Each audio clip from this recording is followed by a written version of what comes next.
Picture this. You are standing right in the middle of a grocery store. Okay.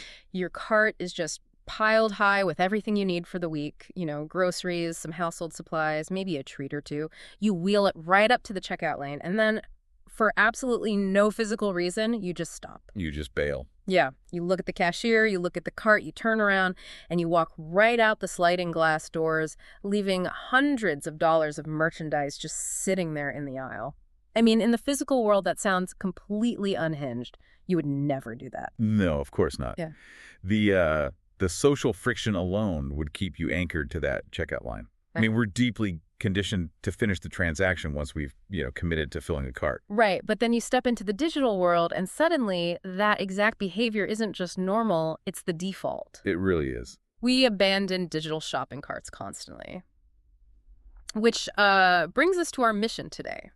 Since you requested this deep dive, we've tailored it specifically to explore the hidden psychology behind how our brains make choices, and more importantly, how digital architects are engineering our online behavior based on that exact psychology. It's a really profound intersection of neuroscience and commerce.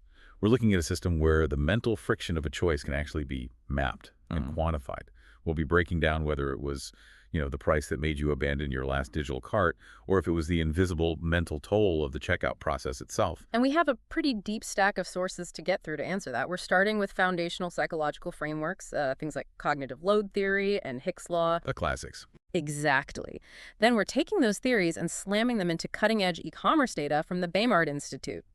And finally, we'll look at the technical blueprints of a few Shopify pricing apps tools, like Discount Prime and Bold custom pricing, just to see the actual mechanics of how developers will weaponize this psychology to guide us to a purchase. Yeah, and to really grasp why we abandon these tasks so quickly online, we have to start with the hardware.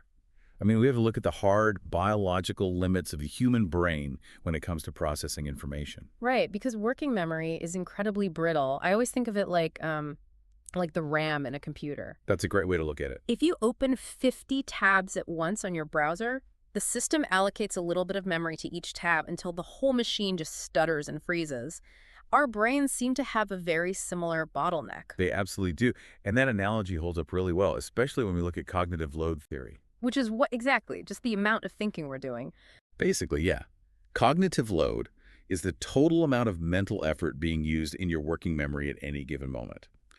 And cognitive psychologists break this down into 3 distinct types. Okay. First, there's intrinsic load. That's just the inherent difficulty of the task itself. Like calculating 2 plus 2 has a low intrinsic load, right? But solving a multivariable calculus equation has a high one. You really can't change the nature of the task. Makes sense. Then you have germane load, which the sources describe as the productive effort. Right. That's the energy your brain uses to synthesize new information and encode it into long-term memory, building what psychologists call schemas. Exactly. Which brings us to the 3rd type, and this is the crucial one, extraneous load. The bad one. The bad one, yeah. This is entirely dictated by how information is presented to you. If I want to teach you the shape of a square, I could just show you a line drawing. Super easy. Or I could give you a 5-page, dense verbal description of the coordinate geometry. The second method creates a massive extraneous load. Because our working memory is so strictly limited, any mental energy wasted on deciphering a bad presentation is energy stolen from actual decision-making. Wow. And out of all 3 types, extraneous load is the only one that designers and developers can truly control. And looking at our digital habits, it seems like the modern internet is basically just an extraneous load generator. Oh, entirely. I mean, we are navigating overlapping notifications, autoplaying videos, massive navigation menus all at once. We are. And we're actually starting to see the structural effects of that cognitive toll. Consider what's called the Google effect, or transactive memory. I read about this. It's fascinating. Yeah, because we've externalized so much of our memory to search engines, our brains have literally adapted the way they encode information. We no longer remember the fact itself. We only remember the pathway to retrieve the fact. Right, like we remember the search query, not the answer. Exactly. Which theoretically frees up some of that mental RAM for other tasks, but it also means we aren't building those deep, permanent schemas anymore. We're just skimming. We're totally skimming. And you add media multitasking to that. Switching constantly between a spreadsheet, an email thread, a social feed, And studies actually show a measurable chronic reduction in working memory efficiency. Because you're just dumping the cache over and over. Yeah. You're forcing the brain to constantly dump and reload its temporary cache. And that degrades your ability to filter out irrelevant information. I was reading through the sources about how offloading these processes actually changes our physical neural architecture. Like, take the London taxi driver study. Oh, that's a classic example. Before GPS was standard, London cabbies had to memorize the knowledge, this insanely complex spatial map of thousands of city streets. Right, and brain scans of those drivers showed their hippocampi, which is the region of the brain heavily involved in spatial memory and navigation, were physically larger than the average person's. That is wild. The act of constantly managing that high intrinsic cognitive load literally built more neural tissue. But as GPS became the default, the cognitive load was outsourced to a machine. And subsequent studies showed that part of the brain actually started shrinking back down. It did. We offloaded the task, and we lost the neural density. Just use it or lose it, basically. Pretty much. And we see a similar de-skilling effect in other high-stakes fields, too. One of our sources cites a medical study involving physicians using an AI tool. It was designed to assist in detecting polyps during colonoscopies. Okay, sounds helpful. Oh, the tool is fantastic at reducing visual search time. But when researchers removed the AI tool to test the physician's baseline skills, those doctors showed poorer surgical detection outcomes than they had before they ever used the AI. Wait, really? They got worse? Yes, by relying on the system to flag anomalies, they had experienced a measurable de-skilling in their own visual processing. That is slightly terrifying.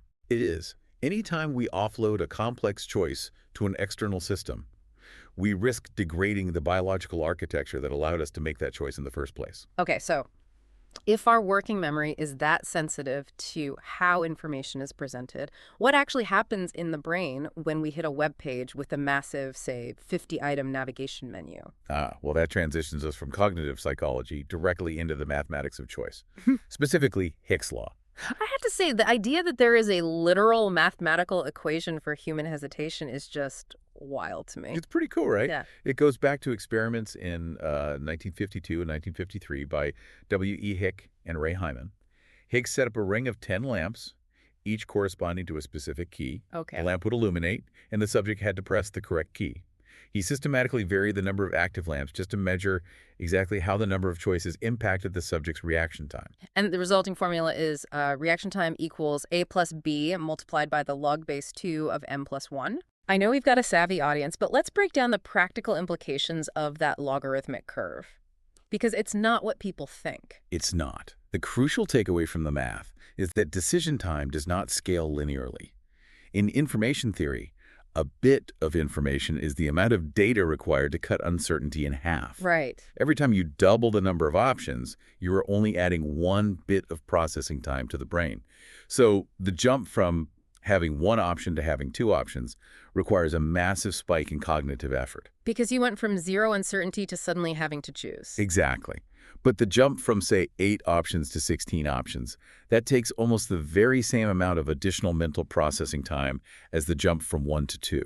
The curve flattens out significantly. But I'm stuck on something here, though. If the math proves that the 10th or 15th option is relatively cheap for the brain to process, why do so many modern minimalist designers brutally chop down their menus? That is the big question. You see these websites that hide all their features behind one tiny icon, a hamburger menu or whatever, and they always cite Hicks' law as the reason. Are they just, like, misinterpreting the science? Entirely. They are confusing decision time with visual search time. Oh, interesting. Yeah, Hicks' law applies to a clean, learned decision matrix. Think of a trained typist using a keyboard. They know where the keys are, so the decision time is logarithmic. But if you land on a messy, disorganized website and face 50 scattered links you've never seen before, you aren't making a choice yet. You're just hunting. You are visually hunting, and visual search time is strictly linear. It's exhausting. So arbitrarily deleting 40 options to achieve some minimalist aesthetic is actually the wrong move, because it just frustrates users who are looking for specific features. Exactly. Categorization is the proper application of the psychology here. If you organize those 50 choices into 5 clear logical categories, you dramatically reduce the uncertainty without removing the utility. You allow the user's brain to process the page in chunks. Yes. which aligns perfectly with how our working memory prefers to operate anyway. I think it's also really important to separate Hicks' law from a few other concepts that usually get thrown into this mix. For instance, Hicks' law is strictly about the milliseconds it takes your brain to process the decision. That's different from Fitts' law. Right. Fitts' law measures the physical time it takes to move your hand or your mouse to the actual target on the screen. And it's also distinct from the paradox of choice. Yes, very different. Which is the famous jam study, right? Yeah, the grocery store sets up a tasting booth with 24 flavors of jam. It attracts a massive crowd, but nobody buys anything. Then they reduce the display to just 6 flavors, and sales skyrocket. Because of Hicks' law. No, actually. Hicks' law maps the cognitive processing speed. The paradox of choice addresses the emotional anxiety and the fear of regret. When faced with 24 jams, your brain might process the options relatively quickly, but the emotional weight of potentially making the wrong choice paralyzes you. I see. They are two entirely different psychological barriers happening simultaneously. Well, let's put some stakes on this. When you combine visual search exhaustion, the physical friction of clicking through pages, and the emotional anxiety of spending money, you get a massive economic black hole. You really do. We enter the e-commerce checkout, which our sources reveal is a $260 billion problem. The data from the Baymard Institute is just staggering here. They analyzed, I think, 50 different independent studies on e-commerce behavior. The average cart abandonment rate is 70.22%. It's wild. 7 out of 10 people who place an item in a digital cart just leave. Baymard calculates that this translates to $260 billion in recoverable lost orders across the U.S. and EU annually. And when you dive into the specific mechanics of why users abandon those carts, it mirrors everything we've just discussed about cognitive load. It's rarely a sudden loss of purchase intent. Right, they still want the shoes. They want the shoes. But the extraneous load overwhelms them. 48% of abandonments occur because extra costs like shipping, taxes, fees appear at the very end of the process. Oh, I hate that. Everyone does. It forces the brain to halt the transaction and completely recalculate the value proposition. And then 26% abandon because the site forces them to create an account. 25% leave due to trust and security concerns. And 22% bail simply because the checkout process was just too long or complicated. Yeah. I always wonder, though, when we talk about a process being too complicated, is there a scientifically optimal number of hoops to jump through? There actually is. Baymard's usability testing maps this out perfectly. They use eye tracking and behavioral analysis to measure form fatigue. And what did they find? The data shows the average e-commerce checkout forces the user to navigate 11.3 form fields. That feels like a lot. It is, because their testing proves the optimal number is between 7 and 8 fields. Wow. Yeah, and for every single form field a user is forced to evaluate and fill out past that 8th box, completion rates predictably drop by 4 to 6%. That is a brutal metric. I mean, every time a developer decides to add a field for a company name or a second address line or demands a phone number they don't actually need, they are actively burning 5% of their revenue. Literally just setting it on fire. And it gets exponentially worse when you move from a desktop to a smartphone. The sources indicate mobile devices drive 72% of all e-commerce traffic, but they suffer from up to an 85% abandonment rate. Think about the compounding friction there. The cognitive load on a mobile device is inherently higher because you are navigating an unpredictable physical environment. You're walking, you're on a bus. Exactly. Typing on a small glass screen introduces a really high error rate. If you force a user to type out 16 credit card digits, locate the expiration date, and input the CVV, the security code on the back while they are riding a bumpy train, their extraneous cognitive load is absolutely maximized. It violates both Hicks' law and Fitts' law. It does. Yeah. Which explains exactly why express payment systems have completely taken over. Apple Pay, Google Pay, Shop Pay, they are the ultimate Hicks' law hack. Oh, for sure. Google's internal data reported that a traditional e-commerce checkout requires roughly 120 individual clicks or taps to get from the cart to a confirmed order. 120 taps. Yeah, but an express payment integration reduces that entire journey to about 4 taps. You bypass the form entirely. You bypass the form, and crucially, you bypass the trust calculation. Oh, right, the 25% who leave over trust. Exactly. When a user is asked to manually input their credit card into an unfamiliar website, their anxiety spikes. Forcing an account creation at that exact moment isn't just an annoying extra step. It is a massive cognitive tax when the buyer's mental resources are already depleted by security fears. They're suddenly evaluating, like, is this site secure? Do I want to manage another password? Are they going to spam my email? Yes. That's why contextualizing security is so important. If you take those little padlock icons that prove a site is secure, Right. the SSL badges or the McAfee Trust seals, and move them directly next to the credit card input field instead of burying them down in the website's footer, conversion rates actually jump. Because you are providing the brain with visual reassurance at the exact millisecond it is demanding it. Precisely. Developers have realized that if humans have limited working memory and choices cost literal energy, then the UI has to absorb that burden. We are seeing highly specialized tools built to weaponize our understanding of Hicks' law, dynamically removing friction to guide users smoothly to a purchase. And the most complex battleground for this, at least according to our sources, is in B2B, business-to-business e-commerce. Oh, B2B is a whole different beast. Right, because when you're dealing with wholesale, the pricing logic gets incredibly dense. You aren't just buying one item, you're buying thousands with different negotiated rates. We looked at a few Shopify apps that manage this infrastructure. One of them is Bold Custom Pricing, which uses a mechanic called auto-tagging. It's a great feature. Instead of a buyer having to log in, find a wholesale portal, and calculate their specific discount against the retail price, Boldy's auto-tagging recognizes the user's account and their spend history. Right. It dynamically swaps out the entire pricing tier before the page even renders. The extraneous load of doing the math or wondering if they are getting their negotiated rate is completely removed. Then there's an app called Cleaser, which utilizes strict quantity rules. They code in specific increments, minimum orders, maximum caps. Which is brilliant. The buyer can't accidentally order a quantity that breaks the shipping logistics, which removes the back and forth negotiation entirely. But the most fascinating case study in our stack is the origin story of a feature inside a pricing app called Discount Prime. I love this story. It perfectly illustrates how specific real-world friction drives software development. So a wholesale vendor who sold cowboy hats emailed the developers of Discount Prime with a very specific behavioral problem. He did. He wanted his retail buyers, the physical stores, purchasing his hats in bulk to see exactly how much margin they would save if they just increased their order size slightly. Right. And he needed that calculation visible right on the product page, not hidden away in a shopping cart or some follow-up email. Because he recognized that making his buyers calculate volume discounts in their heads was killing his upsells. Like, if I buy 50 hats, I save this percentage. If I buy 100, I save this. Nobody wants to do that math. Exactly. But from a design perspective, how do you visually present multiple shifting discount tiers without making the product page look like a Bloomberg terminal? That is the exact trap of extraneous load. If a developer stacks a progress bar for volume discounts, and then puts another progress bar next to it for free shipping, and adds a third for a cart total discount, they completely violate Hicks' law. It's just too much. It creates a wall of competing visual meters. The buyer tries to process all of them, gets overwhelmed by the visual search time, and subsequently ignores everything. So the team behind Discount Prime engineered a mechanic they call the winner model. It is a brilliant surgical application of psychology. How does it work?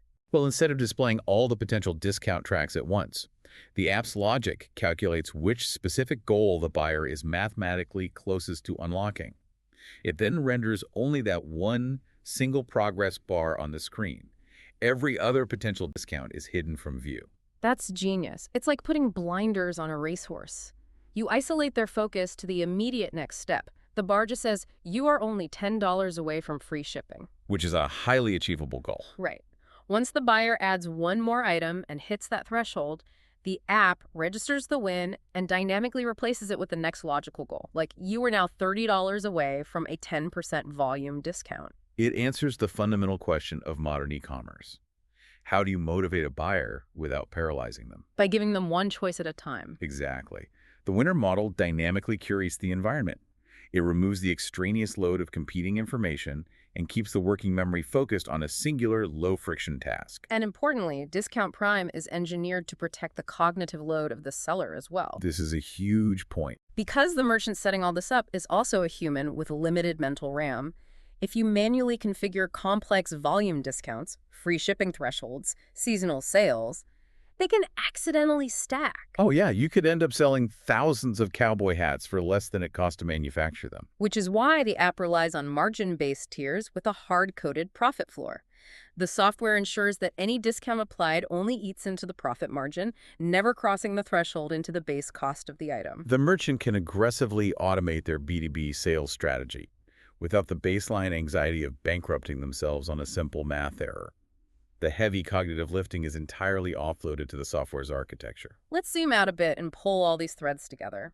We started back in the 1950s with Hick and Hyman slashing light bulbs in a lab, mapping the absolute mathematical limits of human processing speed. We did. We explored the rigid constraints of our working memory and how extraneous load dictates what information we can actually absorb. And we clarified how Hick's law is frequently misunderstood in the design world, proving that the sheer number of choices isn't the primary enemy, but rather the uncertainty and visual search time required to navigate them. And then we translated those psychological limits into tangible economics. The $260 billion bleeding out of e-commerce checkouts every year because digital architects demand too much mental energy from their buyers. It's staggering. Every unnecessary form field, every forced account creation, and every hidden fee acts as a cognitive tax that drives users right out those sliding glass doors. But by implementing express checkouts, clear visual hierarchies, and dynamic tools like the winner model, developers can systematically eradicate that friction. It all revolves around managing the invisible weight of a choice.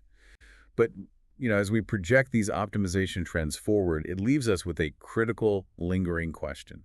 Well, throughout this deep dive, we've explored how our brains inherently struggle with cognitive load and how we are aggressively designing software to manage those choices on our behalf. Think back to the London taxi drivers losing their neural density when they surrendered their spatial navigation to GPS. Right, the de-skilling of the human brain. Exactly. If digital architecture and e-commerce continue to optimize toward absolute zero friction, a near future where AI predictive engines analyze our habits, order our supplies, apply the optimal B2B discounts, and process the express payments before we even open a browser, will we eventually lose our decision-making muscles entirely? Oh, wow. If the mental friction of evaluating choices is completely engineered out of our daily routines, what happens to the biological architecture we rely on to make the hard decisions? That is a staggering thought. We are so focused on engineering away the frustration of choice that we might actually be eroding the capacity to choose at all. Something to think about next time you buy something online. Definitely. To you, our listener, thank you for joining us on this deep dive. The next time you are navigating a massive menu or find yourself staring at an abandoned digital cart, take a second to analyze the layout. Use it a little closer. You aren't just looking at a storefront, you are navigating a highly calibrated psychological landscape. And remember, unlike that physical grocery store online, the moment your working memory hits its limit, the exit is always just one click away.